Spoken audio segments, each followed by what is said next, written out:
Coming up next on SportsCenter, all eyes are on Indianapolis, where Mike Tyson awaits trial. And the Colts introduce the man in the saddle for 92. I'm very excited to be named the head football coach of the Baltimore Colts, and I feel off to a great start. Hail to the Redskins, the theme of the day in D.C. We'll tell you which NFL stars might be on the move next season, which NBA stars turned out to be all-stars, and which did not. He was a two-time all-star. What are the chances he'll get there again? And finally, the dream matchup. Ryan pitches to Ruth. The wine, the pitch, next on SportsCenter. Yes, indeed. Welcome to SportsCenter along with Tom Mees. I'm Bill Patrick. Stories from all over the country tonight, but it just so happens that our first two emanate from the same city, Indianapolis. That's right, Ted Marchibroda, not Baltimore, Indianapolis. The NFL Colts have found their man, and we found Mike Tyson early this morning trying to stay loose while his future hangs in the balance. Also, late word that Cecil Fielder, the home run king, has signed a one-year deal with the Tigers. More on that in a moment. In Indianapolis today, the Mike Tyson trial, day number 2, as jury selection continued. ESPN's Charlie Steiner is covering the trial and has the latest now from the Marion County Courthouse. 6 more jurors were selected in day 2 of the Mike Tyson trial. That brings to a total now of 11. 5 more still have to be picked. 4 of those 5 will be alternates. We expect that to happen on Wednesday. Tyson left the courthouse at 6:30 Eastern Time on Tuesday night. It has been a long day for all of us, but especially for the defendant. How you feeling? Like most days when Tyson is preparing for a fight, the former heavyweight champion was up early in the morning, jogging by the dawn's early light in Carmel, about 15 miles north of Indianapolis. Tyson is renting this home in the affluent Indianapolis suburb for the duration of the trial. 2 hours later, Tyson arrived at the courthouse, once again greeted by a battery of flash bulbs and news cameras and several dozen fans and well-wishers. As prosecutor Greg Garrison and his assistant Barbara Trathan spent the day questioning prospective jurors from their table in a folksy conversational style, Tyson's lead defense attorney Vincent Fuller stood behind a podium and asked his questions in a more authoritarian manner in a resonant but staccato-like delivery. At his office, the 44-year-old Garrison sits behind his antique desk, and he's aware of the generally poor reviews that prosecutor Maura Lash received in the William Kennedy Smith trial. But he has no fear of that happening to him in the Tyson trial. Means nothing, absolutely nothing. There were probably X thousand people who were acquitted of crimes the same day that Kennedy Smith walked out the back door of the courtroom. None of them mean anything either. A private attorney who was hired by the Marion County Prosecutor's Office to handle this case, suddenly this local attorney has become a national name. I didn't have any hand in causing it. I won't have much to do with how long it lasts because, I mean, a conviction, and you guys will be writing about something else in 10 days.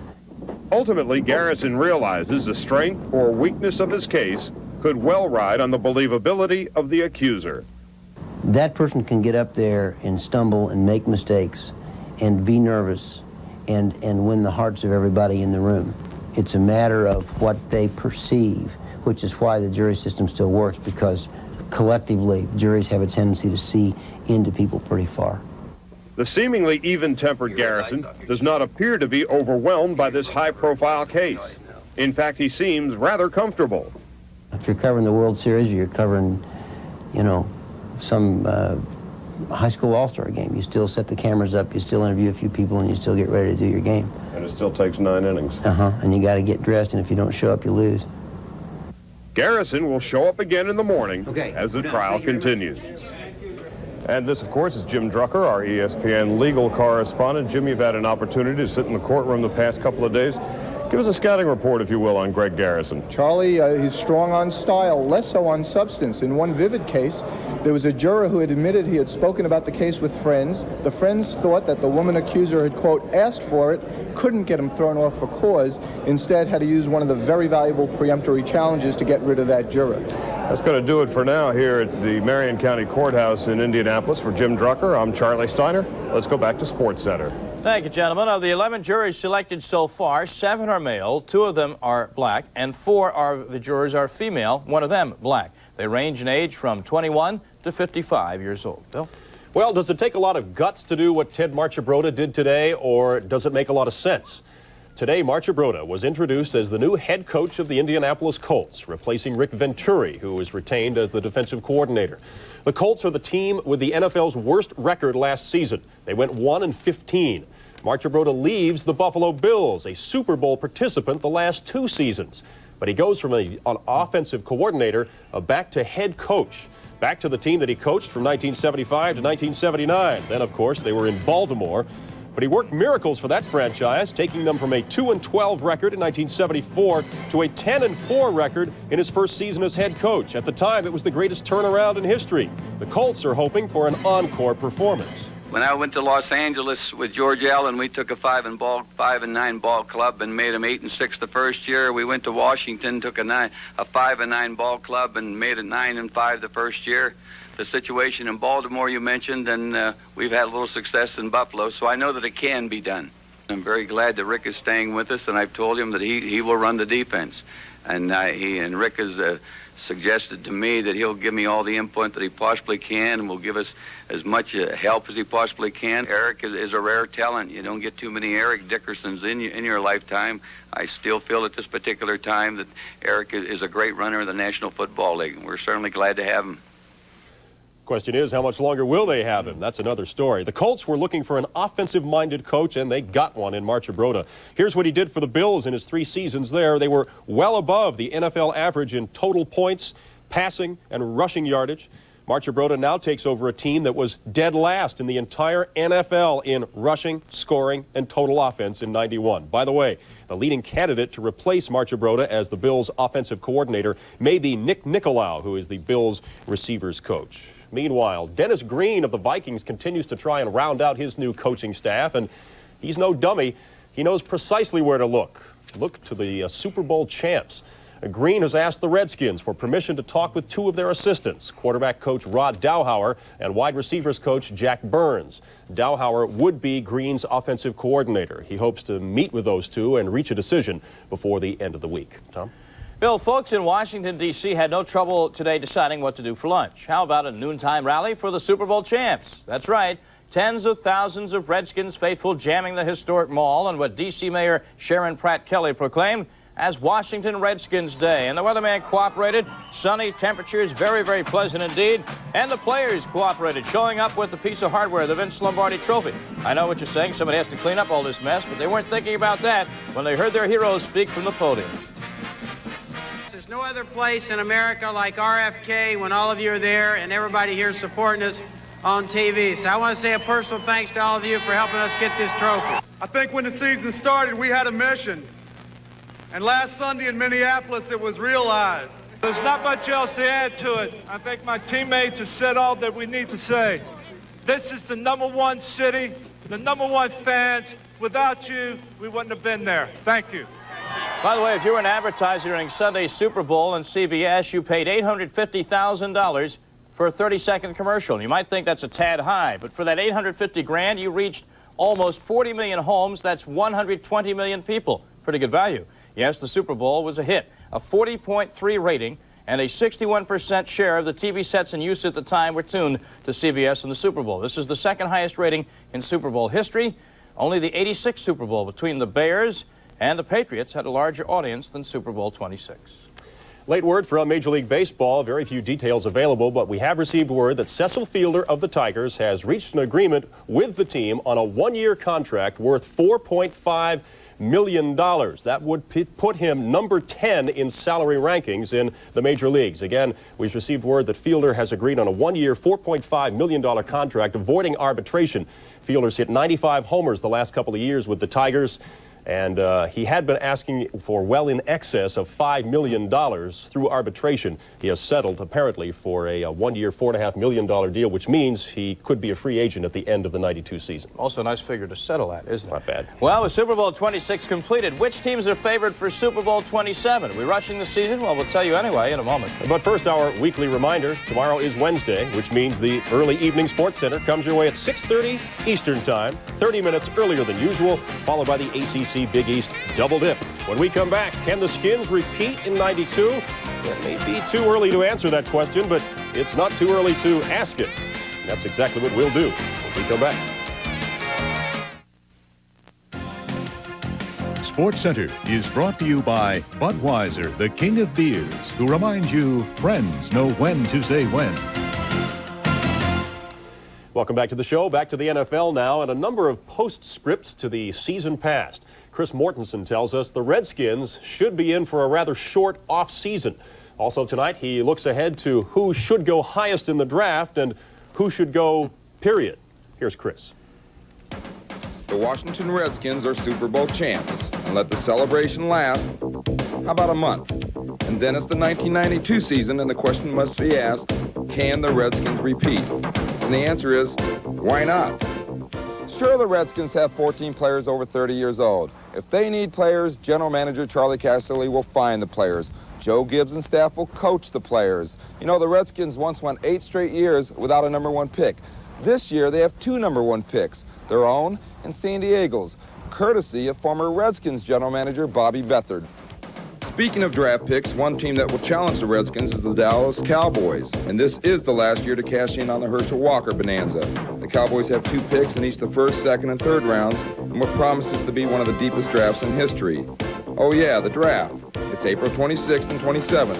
A new influx of stars like Desmond Howard will enter the league, but only after the traditional training camp holdouts. The first 2 picks, by the way, belong to the Indianapolis Colts, and you can bet that University of Washington defensive tackle Steve Entman will be one of them. The Colts also will need a running back because Eric Dickerson is history. And about Herschel Walker, number 34 is yearning for some home cooking, so he may be jumping into Jerry Glanville's frying pan in Atlanta. Another former Pro Bowl running back, Bobby Humphrey, should be divorced from Dan Reeves and the Broncos by the time training camp comes around in July. Other players may make headlines. Bruce Smith and Thurman Thomas may scream for trades if they don't get paid more money. And a man who wouldn't mind escaping Houston is quarterback Warren Moon. Look for him to ask management to trade him to the San Diego Chargers, but don't look for it to happen. Enough with the malcontents. The NFL will shine brighter in 1992 when 2 of its stars return to the constellation.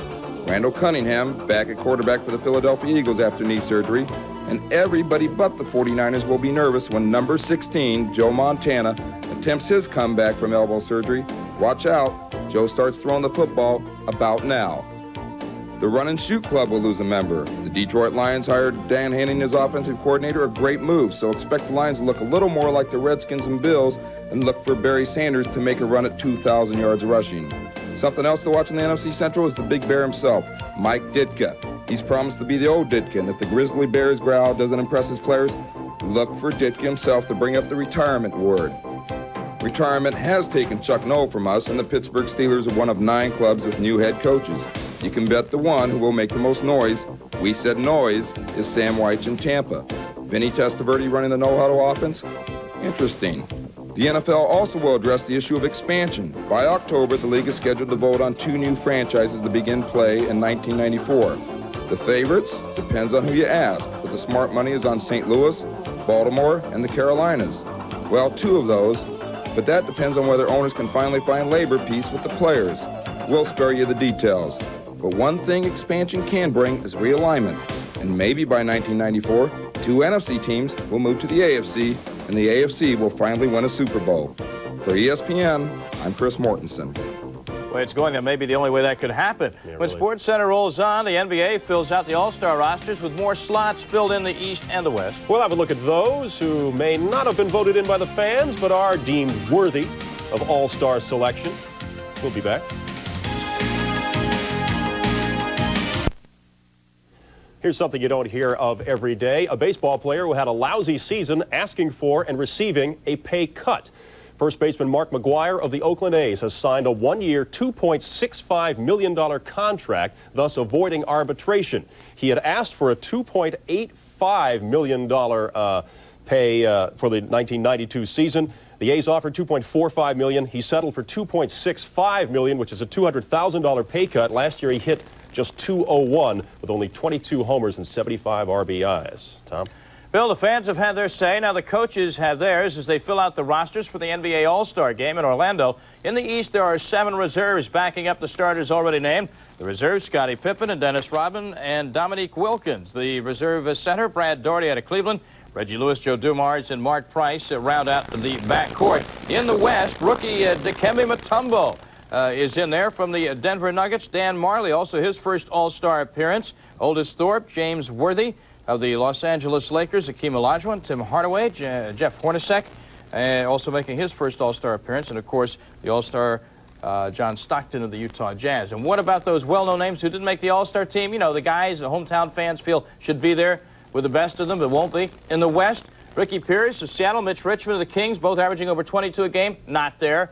And Kevin Johnson, KJ of Phoenix, not there. In the East, the stats may not be as telling, but does anyone play the center position better than Robert Parrish of the Celtics, age 38, averaging 16 a game, shooting over 55%? He will not be there in Orlando, Bill. Well, first place in the Pacific Division is on the line tonight when the Warriors host the Blazers. Golden State enters the game just percentage points ahead of Portland, and percentages may be what decides this marquee matchup. Chris Mullin and Tim Hardaway have been dominant against the Blazers, combining to score over half the points tallied by the Warriors versus Portland this season.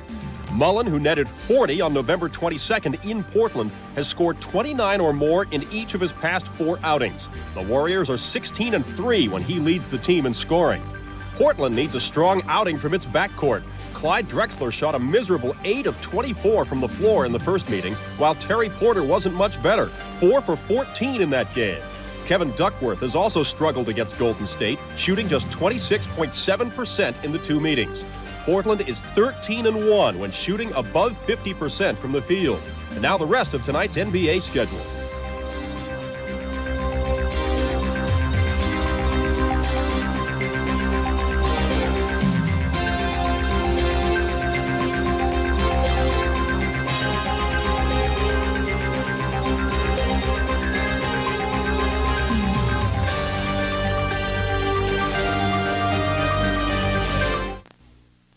On Friday in Missoula, Montana, Yankees relief pitcher Steve Howe will be back in court facing another misdemeanor drug charge. Yesterday, Howe was charged with buying 2 grams of cocaine, an act that allegedly took place prior to his arrest on December 19th for what authorities now say was an attempt to buy cocaine from an undercover agent. Howe was suspended no fewer than 5 times during his major league career for drug and alcohol-related problems. Tom? Well, in about 10 weeks, the cry of play ball will be heard across the land as another baseball season commences. And when it does, there will be no shortage of players trying to prove that 1991 was a fluke, not a true indication of their talents. That is one of the topics covered this week in Peter Gammons' Diamond Notes.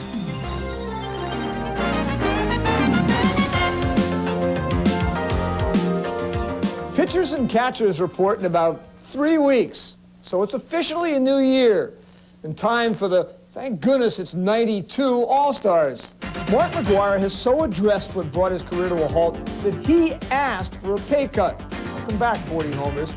All DeShields has to do to get into the star category is cut down on his strikeouts and just calm down.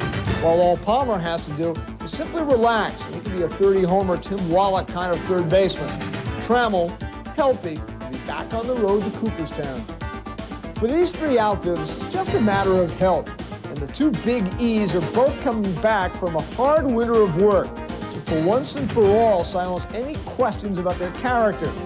Dykstra wants to get into that 330, 70 stolen base Ricky Henderson level of leadoff hitter, and Olerud, with 15 pounds of bulk on his body and Dave Winfield taking 30 pounds of pressure off his shoulders, could be the rotisserie pick of the year. As for the batteries, Alomar is healthier and wiser.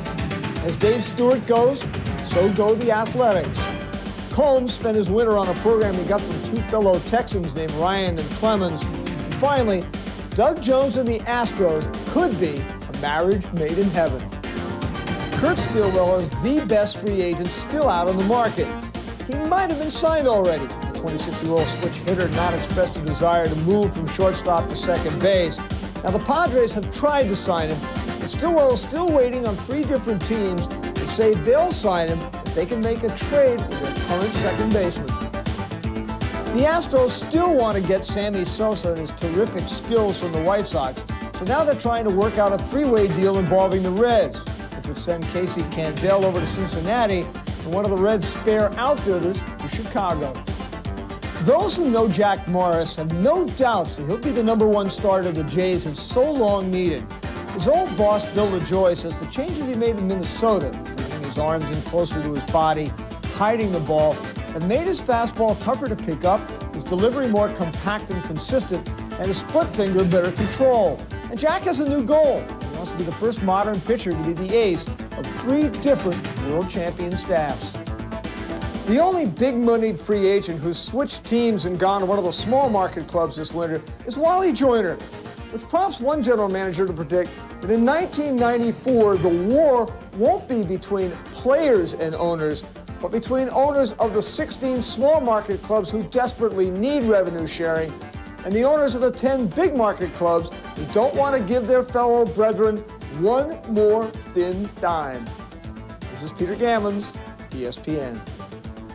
And Nolan Ryan, you know, has done just about everything in his Major League career. 7 no-hitters, well over 5,000 strikeouts. Now the ultimate. Yes, Ryan gets to pitch to Ruth. We'll explain in a moment. Yes, we will tell the truth. But first, a reminder that right after SportsCenter, it's live college hoops. Sophomore sensation Damon Bailey and the Hoosiers getting set to take on the Purdue Boilermakers. Live college hoops here on ESPN next. Have any questions about the upcoming Winter Olympics? Well, stay tuned to ESPN Saturday night, 8 Eastern Time. Bienvenue à Albertville. Jack Edwards and Jimmy Roberts, our Winter Olympics special. This Friday, Nolan Ryan turns 45. He has pitched for more than 24 years in the major leagues, and you'd be tempted to say that he's pretty much done it all in that time. I mean, heck, he's even pitched against his son. That happened last season in an exhibition game. But he really had not done it all until this week. We take you to the Texas Rangers fantasy camp. It is Ryan warming up to pitch to who? Would you believe his wife, Ruth? Believe it. Ryan versus Ryan. She steps up, digs in, and here's the first pitch. The wind, the pitch, and it's a ball outside. Good eye.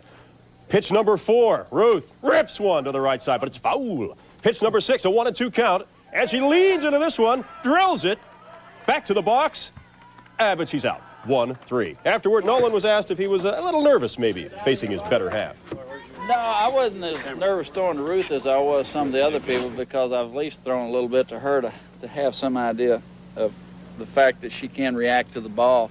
And some folks are standing closer to the plate than I think they realize, and they're standing up there with full confidence in the fact that you're going to throw the ball right over the plate for strikes, not knowing that I'm standing out there with no confidence of where the ball is going.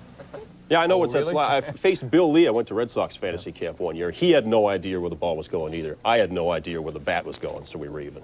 Yes, a scary feeling. Well, a federal judge, this just in, says today that University of Missouri senior forward Jamal Coleman will not be suspended from school because of a theft conviction. He can resume playing with the Tigers right away. And Ohio State running back Robert Smith says he will announce February 5th whether or not he'll come back to the football squad. Right now, he's at Ohio State on a track scholarship. And it seems that A.J. Foyt is not retiring after all. He had said that 1991 would be his last year as a driver, but he will drive in a stock car race this weekend in Phoenix. He's entered in the Daytona 500. He might even run at Indy again. Unbelievable. That's it for us. Live college hoop next. Purdue at Indiana from the Big Ten. I'm Tom Mees. I'm Bill Patrick. Thanks for stopping by. See you.